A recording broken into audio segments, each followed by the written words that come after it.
The morning mist hung low over River's Edge, a place so small you could walk from one end to the other before breakfast.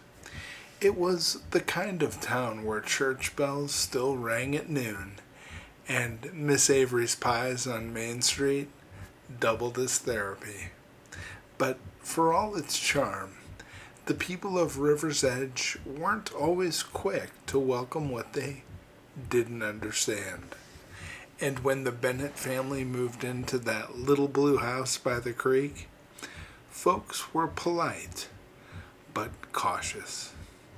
And the youngest daughter, Grace, she caught everyone's eye. Not because she spoke loudly, but she didn't speak at all. See, Grace was born profoundly deaf. Her world had never known the trill of birds, the giggles of other children, or even the gentle hum of a hymn. She communicated through her hands, through signs and expressions more graceful than speech. She was light-footed and watchful, often found with her fingers on the church's stained wooden pews, feeling the vibrations of the choir, eyes closed, like she could hear with her soul.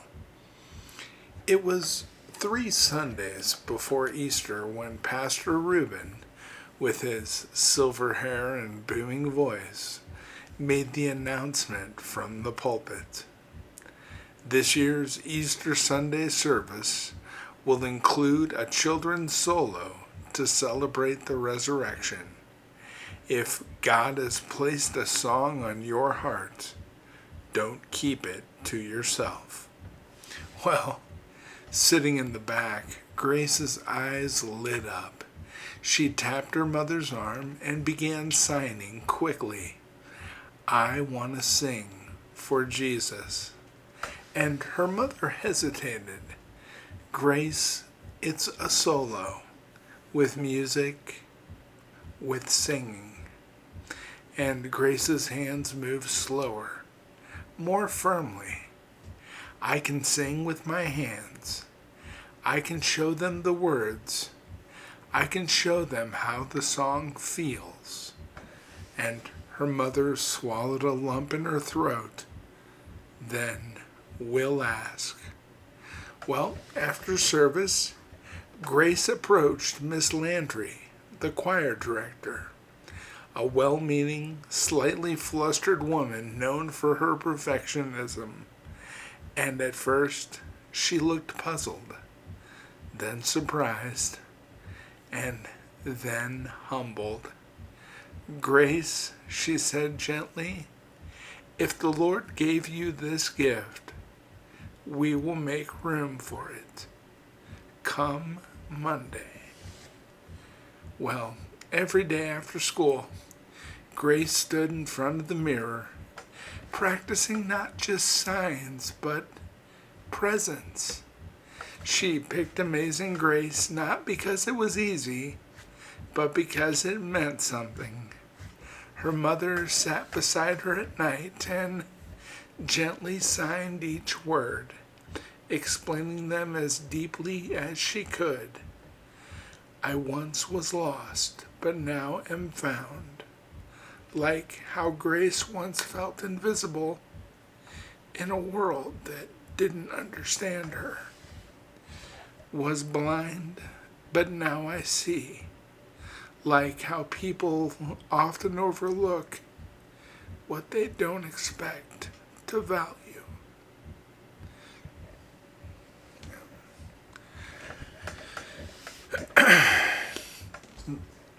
Well, Grace didn't just memorize signs. She became the words.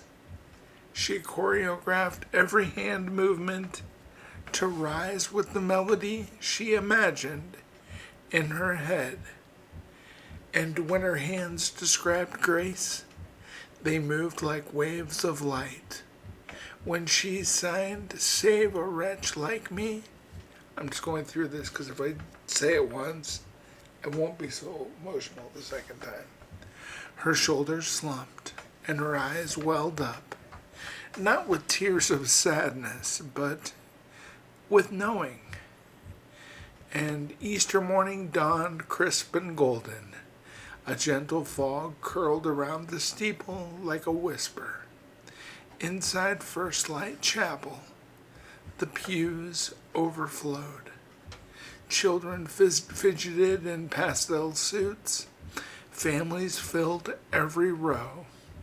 And the air smelled of lilies, old Bibles, and warm perfume. There was an excitement in the air, but also curiosity. Whispers floated through the crowd. She's doing what? How can you sing if you can't speak? Well, we'll see. The sanctuary dimmed. A single spotlight lit the altar. Grace stepped forward slowly, her white dress swaying gently, her shoes silent on the wooden floor. Her hands trembled, but her eyes burned with quiet strength. The pianist began the slow, familiar chords of Amazing Grace. There was no microphone. No sound came from Grace's mouth. Instead, she sang with her whole body. She lifted her hands as the first verse played.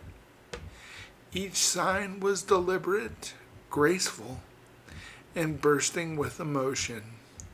Her fingers traced the word grace, like she was holding something sacred. Her palms opened on Set Me Free, her arms outstretched like wings. Her face, her face, it told a story deeper than any words. Her eyes widened with awe, narrowed with sorrow, and glowed with peace. The church, packed and brimming just moments before, had gone utterly still. No rustling, no coughing, no whispers. By the second verse, tears quietly streamed down faces. A mother who had lost her child clutched her chest. A man estranged from his faith felt something break open. A boy with a stutter watched Grace with reverence. No one heard a sound, but everyone heard God. When Grace finished her final sign, was blind, but now I see. She placed her hand on her heart and bowed her head. And that's when something even more unexpected happened. No one clapped. Instead, the room stayed still. A reverent hush. It was as if they feared disturbing the presence of the Holy Spirit that had wrapped itself around them like a warm wind. Finally, Pastor Reuben stepped forward, tears in his eyes. We often ask God to speak louder, but today he reminded us that sometimes his most powerful voice comes through silence. Grace didn't sing with sound. She sang with truth. And truth needs no amplifier. From that day on, Grace was no longer the deaf girl. She was the girl who made God speak in silence, who brought heaven to earth without a single note, who reminded an entire town that faith doesn't always come in the form we expect, but it always comes when we're listening. Children started learning sign language.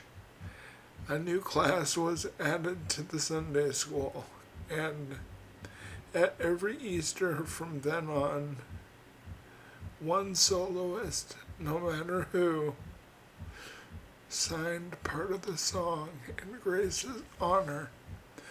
Oh no, if she dies, that's gonna be it.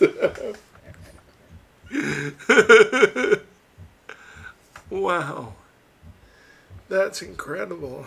Give me my Kleenex. Oh, I can't. Good thing I didn't try to do that on camera. Oh, oh my goodness. God's voice isn't limited by our hearing. His presence isn't confined to volume. Sometimes the most beautiful worship is found in stillness, in hands raised in silent praise, in a little girl's courage to sing a song no one expected but everyone needed. God bless you, my friends.